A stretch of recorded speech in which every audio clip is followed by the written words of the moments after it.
안녕하십니까. 장애인 이동권의 실질적 보장을 위한 장애인 콜택시 제도 개선 방안에 대해 발표할 팀 윤호야입니다. 여러분은 혹시 아침에 학교나 직장에 오실 때 얼마나 걸리셨나요? 택시를 타면 몇 분 만에 잡히던가요? 그런데 만약 오늘 아침 택시를 부르고 1시간 반을 기다려야 했다면 어떠셨을까요? 누군가에게는 일상 속의 짧은 이동이, 다른 누군가에게는 하루 절반을 소모하는 큰일이 되기도 합니다. 이 발표는 그런 이동의 격차, 나아가 서비스 설계의 불평등에 대한 이야기입니다. 장애인 콜택시라는 제도를 통해 우리 사회가 어떻게 이동권을 보장하고자 했는지, 그리고 그 보장이 왜 현실에서는 충분히 작동하지 않는지를 살펴보려 합니다. 연세대학교 신촌 캠퍼스 및 인근 도로에서는 매일 휠체어 리프트가 장착된 장애인 콜택시가 드나드는 광경을 쉽게 목격할 수 있습니다.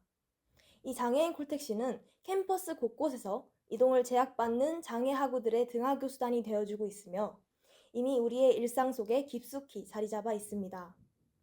하지만 서비스 이용이 눈에 띄게 증가하고 있음에도 불구하고 이 제도가 어떻게 설계되고 운영되는지, 그리고 무엇이 문제인지에 대한 논의는 찾아보기 어렵습니다. 장애인 콜택시는 교통약자의 이동 편의 증진법에 근거한 특별교통수단의 한 형태입니다. 이 법은 고령자, 장애인 등 이동에 제약이 있는 국민의 이동 편의를 증진하고 사회 참여를 확대하기 위해 제정되었습니다. 특별교통수단은 운영 방식에 따라 두 가지로 구분됩니다. 첫째, 시, 도 및 시군구가 직접 휠체어 리프트 등 특수 장비를 갖춘 차량을 소유, 운영하는 특장차 방식. 둘째, 장애인에게 이용권을 지급해 민간 택시를 이용하게 하는 바우처 방식입니다. 그런데 여기서 중요한 구조적 문제가 있습니다. 장애인 콜택시 사업은 지방자치단체의 위임 사업으로 규정되어 있다는 점입니다. 즉, 중앙정부가 사업의 기본 틀만 제시하고 예산 편성, 운영 계획, 차량 배치, 인력 관리 등은 각 지자체가 자율적으로 결정합니다. 그 결과 지역마다 서로 다른 명칭과 이질적인 운영 체계가 형성되었습니다. 울산시의 부름이, 부산시의 두리발처럼 각기 다른 이름으로 불리고 있으며 운영 방식도 제각각입니다. 또 다른 문제는 법정 대수 기준입니다. 교통약자법에 따르면 법정 대수는 중증 보행 장애인 150명당 한 대로 정해져 있습니다. 하지만 많은 지자체가 이 기준에 미달하고 있으며 기준을 충족한 지역조차도 인프라 부족에 시달리고 있습니다. 이는 장애인 콜택시의 공급 부족이라는 구조적 문제로 이어지고 있습니다. 이 많은 장애인 콜택시 이용자들이 가장 빈번하게 호소하는 문제는 배차 지연과 대기 시간입니다. 연구에 따르면 일반 택시의 배차 완료까지 소요되는 평균 시간은 1, 2분대입니다. 그런데 장애인 콜택시는 어떨까요? 짧게는 1시간, 길게는 1시간 30분을 상회합니다. 이것은 단순한 불편의 차원을 넘어 장애인의 의료 접근, 사회 참여, 일상생활 수행에 직접 영향을 미치는 권리의 문제입니다.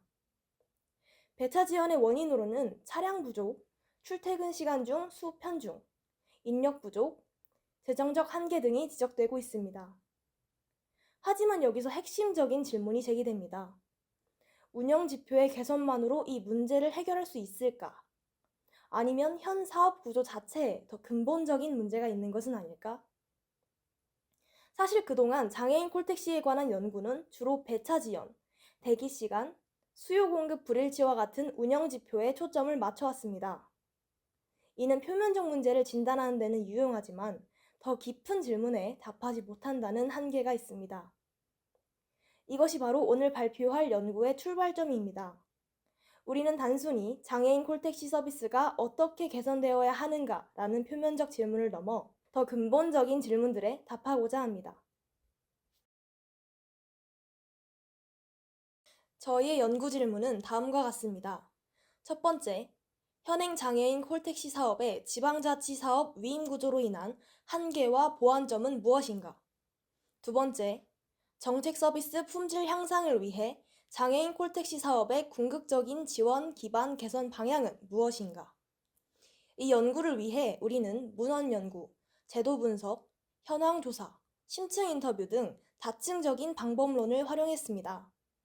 올해 10월 31일부터 11월 1일까지 부산과 울산 지역을 현장 조사했으며 부산시설공단, 울산장애인 종합복지관, 울산자립생활센터, 관련 정책 전문가 등과 심층 인터뷰를 진행했습니다.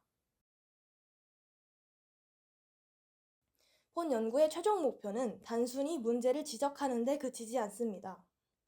우리는 장애인의 이동권을 실질적으로 보장하고 삶의 질을 향상하며 사회적 통합을 촉진하고 나아가 전국적 교통, 복지 수준을 견인하는 구조적 개선 방법을 제시하고자 합니다.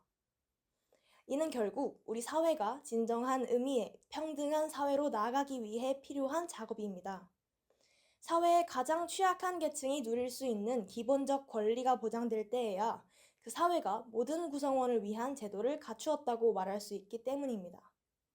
그럼 지금부터 본 연구의 세부 내용과 분석 결과를 구체적으로 설명드리겠습니다. 본격적인 연구 발표에 들어가기 앞서 선행 연구를 검토해 보겠습니다. 부산 두리발의 데이터베이스에 집중하여 분석한 연구는 너무 긴 배차 시간, 고객 취소 현황, 수요의 분포 등을 파악하여 장애인 콜택시의 이용자 대기 시간이 너무 길다는 점에 주목했습니다. 이 연구는 대기 시간의 개선, 탄력적 운영의 필요성을 제시하였으나 구체적인 해결 방안을 제시하지 못했으며 광역 이동의 불편함보다는 관내 이동의 불편함에 집중하는 경향을 보였습니다. 기존 연구의 한계를 지적하며 물리적, 공간적 형평성, 제도적 측면에서의 개선 방안을 논한 연구도 있습니다. 2018년 서울의 자료를 활용하였기에 시간적 오차의 우려가 있으며 서울이라는 한정된 지역에 대한 연구이기에 전국적인 적용 가능성에 대한 우려가 있었습니다. 그럼에도 장애인 콜택시의 문제를 여러 측면으로 나눈 점을 주목하여 우리의 연구에서도 여러 측면으로 나누는 방식을 활용하고자 합니다. 2023년 12월 수도권 광역이동 시범 운영에 대한 연구는 관내 이동 서비스의 품질을 유지하면서도 광역 지역 간 이동 편의를 동시에 향상할 수 있는 운영 기준을 설정하는 것을 핵심 과제로 지목했습니다. 즉, 장기적으로 지속 가능한 운영 체계를 확립하는 것이 중요하다는 것입니다. 현재 장애인 콜택시를 이용해서 다른 지역으로 이동하기 위해서는 이동 전날, 출발하는 지역에서 예약제로 운영되는 광역 이동을 예약해야 합니다. 그렇지만 당일 예약이 불가능하고 오전 4회, 오후 4회로 총 1일 8회 운행으로 제한이 되어 있습니다. 예약에 성공하더라도 차량 하나로 왕복 이동을 하기 위해서는 하차 후 1시간 이내에 재탑승을 해야 합니다. 병원 진료와 같은 대부분의 일이 1시간 내로 해결하기에 어려운 경우가 많아서 편도로만 이용하기도 합니다. 그렇다면 차량 수가 적어 예약이 어려우니만큼 광역 이동을 위한 차량을 더 많이 배차하면 되는 거 아닌가 싶으실 텐데요. 우리는 부산의 장애인 콜택시 운영을 담당하는 부산시설공단 두리발팀과 울산의 장애인 콜택시 이용자 인터뷰를 통해 이에 대한 답을 들을 수 있었습니다.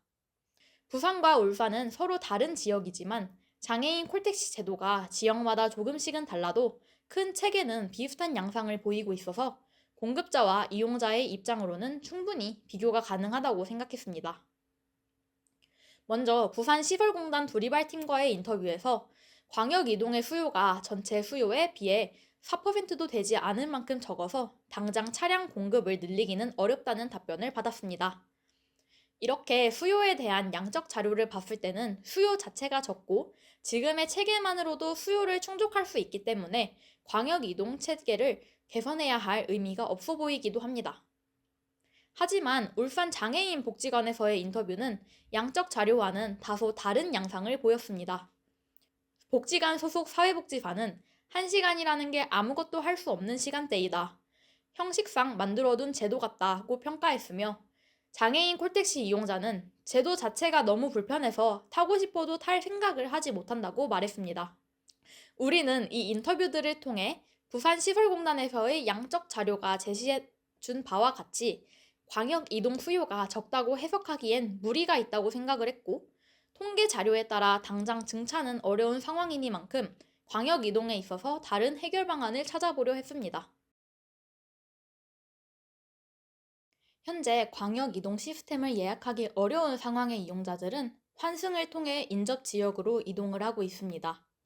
환승이란 만약 울산에서 출발하여 부산으로 도착하는 이동 경로라고 가정했을 때 울산에서 울산의 장애인 콜택시를 이용하여 울산과 부산 지역의 경계 지역으로 이동한 다음에 그 경계 지역에서 부산의 장애인 콜택시를 불러 부산 시내의 도착지로 이동하는 것입니다. 이러한 환승 방식에는 크게 두 가지의 문제점이 있는데요. 첫 번째 문제점은 이동하고자 하는 다른 지역의 장애인 콜택시에 사전 등록이 되어 있어야 한다는 것입니다. 등록 절차가 당일에는 불가능하고 통상적으로 일주일 내외의 시간이 소요되어서 다른 지역에 등록이 안 되어 있는 경우는 예견할 수 없는 일이 발생하면 이용하기가 힘듭니다. 또 중증 장애인 분들은 의사소통에 제한이 있기 때문에 가입하는 과정 자체가 큰 부담이 되기도 합니다. 두 번째 문제점은 예약 시간의 오차로 인해 즉각적인 환승에 실패할 가능성이 높다는 점입니다. 관내에서 장애인 콜택시를 이용하는 과정도 상당한 대기 시간이 발생하는데 경계 지역으로의 도착 시간과 환승 차량의 도착 시간을 일치시키는 것은 더욱 어렵기 때문에 경계 지역에서 예측 불가능한 대기 시간을 감수해야 합니다. 현실적으로 요금과 법 제도를 통합하는 것은 단기간에 할 수 없기 때문에 우리는 현실적인 대안이자 최소한의 접근성 개선 조치로서 통합 예약 시스템이 필요하다고 생각했습니다. 즉, 통합 시스템에 한 번 등록하면 전국의 콜택시를 이용할 수 있도록 하는 것입니다. 각 지역을 통합하여 장애인 콜택시를 운영하려는 시도가 국내에도 있는데요. 먼저 경상남도 광역이동지원센터가 경상남도 내 18개 시군의 장애인 콜택시를 통합적으로 관리하고 있습니다. 하지만 센터는 주로 차량 배차와 운행 조정 등의 관제 기능만 수행하고 회원 등록 및 차량 운영은 각 시군의 조례에 따라 개별적으로 이루어지고 있습니다. 또 국토교통부와 한국교통안전공단은 대전, 세종, 충북 지역의 통합 예약 및 즉시 배차 서비스 시범 사업을 진행하고 있습니다. 통합 예약 앱에서 신청을 하면 각 광역지원센터가 신청을 받고 배차를 진행하는 방식인데 아직 시행된 지가 얼마 되지 않아 성과 평가 자료가 충분하지 않은 상황이었습니다. 우리는 이런 통합 예약 시스템을 토대로 지금의 환승 방식의 구조적 한계를 보완하려고 합니다. 핵심 목표는 방금 전 언급한 바와 같이 통합 시스템에 한 번 등록하면 전국의 콜택시를 이용할 수 있고 한 번의 예약만으로도 지역 간 경계를 넘어 이동할 수 있도록 하는 것입니다. 콜택시 예약 앱에서 출발지와 목적지를 맞닿아 있는 두 지역으로 설정하여 신청을 하면 두 지역에서 한 대씩 배차가 되어 경계 지점에서 환승을 편리하게 할 수 있는 기능을 추가하는 것입니다. 이런 기능이 생긴다면 현재 광역 이동 시스템의 불편을 환승 시스템으로 일부 해결할 수 있습니다. 한 번의 등록만으로 모든 지역을 이용할 수 있기 때문에 타 지역 등록에 시간이 소요되는 점도 해결할 수 있고 경계 지역에서의 대기 시간도 개선할 수 있습니다. 지금은 1시간 내로 재탑승해야만 왕복으로 이용할 수 있는데 환승 시스템을 이용하면 왕복 이용만을 위해 용무를 1시간 내로 급하게 처리하지 않아도 됩니다. 이러한 개선은 장애인의 이동권을 실질적으로 보장하고 장애인 콜택시 제도 운영의 효율성을 높이게 될 것입니다. 하지만 환승 시스템 개선만으로 현행 장애인 콜택시 제도의 모든 문제를 해결하는 것은 어려우며 반드시 법과 제도, 예산, 인력의 개선이 필요합니다. 지금부터는 그 각 부분에 대해 이야기해 보겠습니다.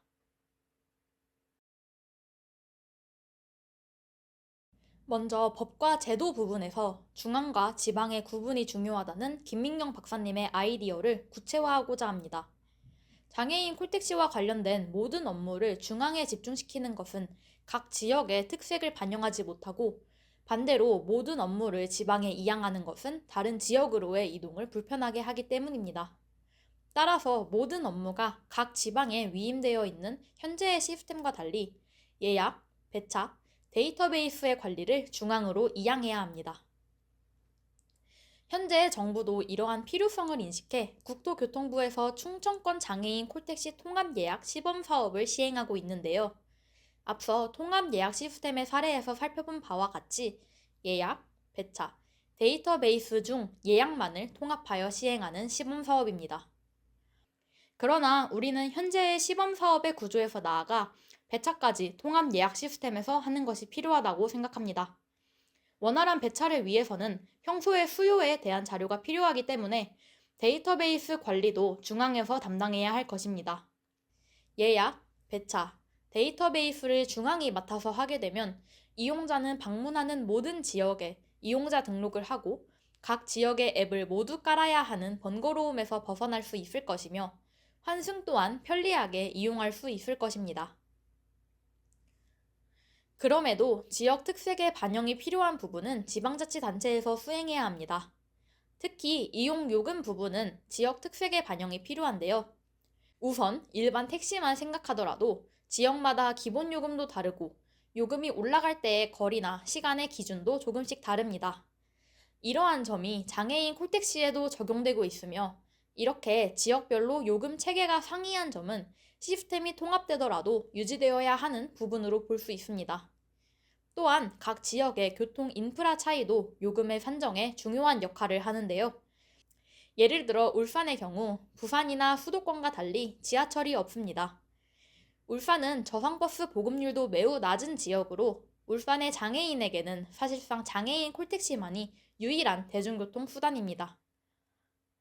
이와 달리 부산은 지하철도 있고 저상버스도 울산에 비해 보급률이 높습니다. 이런 지역적 차이가 결국 지방이 지역 특색을 살려 장애인 콜택시를 운영해야 하는 근거가 됩니다. 이와 동시에 현재 법으로 정해진 지역이 가지고 있어야 할 장애인 콜택시의 대수, 즉 법정 대수의 기준 조정도 필요합니다. 우리는 법정 대수의 문제점을 총 4가지로 추려보았습니다. 먼저 현재의 법정 대수는 인구 10만 명 이하인 지역은 중증 보행장애인 100명당 1대, 10만 명 초과인 지역은 150명당 1대인데 이는 지역의 면적 및 지역 내 인구 분포를 고려하지 않은 기준입니다. 부산의 한 연구에서는 중심지에 비해 외곽 지역에서 배차 대기 시간이 더 길다는 결론을 제시하기도 하였습니다. 따라서 법정 대수의 개편을 통하여 개선을 해야 합니다. 다음으로 법정 대수라는 기준은 차량의 수만 고려하고 차량을 운전할 운전원 수를 고려하지 않은 기준입니다. 울산의 이용자 인터뷰와 부산시설공단에서 인터뷰한 내용을 통해 차량이 있어도 운전원이 부족하여 모든 차가 동시에 운행되는 것이 불가능한 상황이라는 것을 알 수 있었습니다. 법으로 운전원의 수를 정하여 각 지역의 차량이 활발히 운영될 수 있도록 해야 합니다. 또한 법정 대수 산정 기준에도 문제점이 있습니다. 법정 대수 충족을 계산할 때 고장 등으로 인하여 실제로 운행하지 못하는 차량 수도 포함된다는 점이 문제가 되고 있습니다. 따라서 실제로 운영하는 차량만 법정 대수 계산에 포함하는 방향으로 개선되어야 합니다. 마지막으로 법정 대수는 중증 보행 장애인의 수를 기준으로 산정되는데 실제로는 중증 장애인으로 등록되지 않은 휠체어 이용자도 이용 대상으로 들어가 있습니다. 실제로는 더 많은 인원이 이용하는 문제점을 개선하기 위해서 중증 보행 장애인 외의 이용자도 법정 대수 산정 시에 함께 고려되어야 합니다.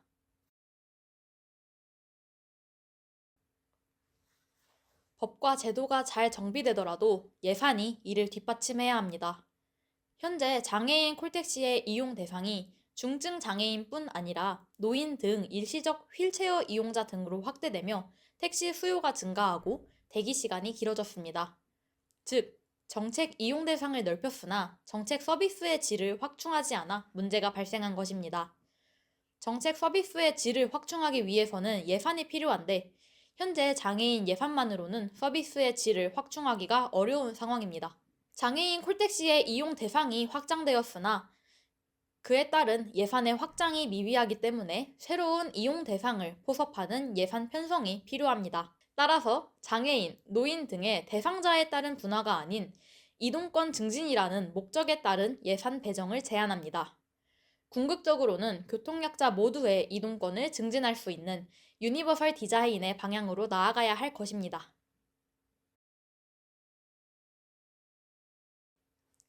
앞서 언급되었던 운전원 문제와 관련해 법정 대수 조항의 개선 외에도 다른 해결 방안이 필요합니다. 장애인 콜택시 사업 구조는 법 제도, 예산과 같은 다른 측면과 얽혀있기 때문에 단순히 장애인 콜택시 운전원의 급여를 인상하는 것만으로는 문제 해결에 현실적으로 기여하지는 못할 것입니다. 현재 부산에서는 탄력 근무제를 실시하며 수요가 몰리는 시간대에 많은 운전원을 배치하는 방법을 활용하고 있습니다. 이러한 현행에서 나아가 파트타임 인력을 발전시키는 것이 효율적 인력 활용에 도움이 될 것으로 예상합니다. 현재 부산에서는 지역 노인들을 노인 일자리 사업을 통해 장애인 콜택시 운전원으로 채용하고 있으며 울산에서는 운전원의 과반이 여성인 상황입니다. 이를 확장하여 고령자나 여성 등 파트타임 근로를 희망하는 인원으로 대체 인력 양성을 발전시켜 보는 것이 필요할 것입니다. 비록 고령자가 운전대를 잡는 것에 대한 불안감이 존재할 수 있겠으나 정기적인 교육과 수시 점검을 통하여 개선 가능할 것으로 예상합니다. 또한 당일 근무 운전원을 특정 날짜, 특정 시간대에 한 번에 소집하여 교육하는 방식 때문에 교육일에 장애인 콜택시 운행에 차질이 생기기도 하는데요. 3명에서 5명 정도의 소규모 교육을 통해 장애인 콜택시 운행 업무에 최대한 공백이 발생하지 않도록 하는 것이 중요합니다. 이렇게 장애인 이동권의 실질적 보장을 위한 장애인 콜택시 사업의 개선 방안을 살펴보았습니다. 요약해보자면 현재 장애인 콜택시를 통해 다른 지역으로 이동하기는 어려운 상황이며 이 문제를 통합 예약 시스템을 통한 환승 시스템의 개선으로 해결하고자 합니다. 이렇게 환승 시스템이 개선되더라도 장애인이 비장애인처럼 자유롭게 각 지역을 이동할 수 있는 사회를 만들어가기 위해서는 장애인 콜택시 사업의 법과 제도, 예산, 인력의 문제도 반드시 해결되어야 할 것입니다.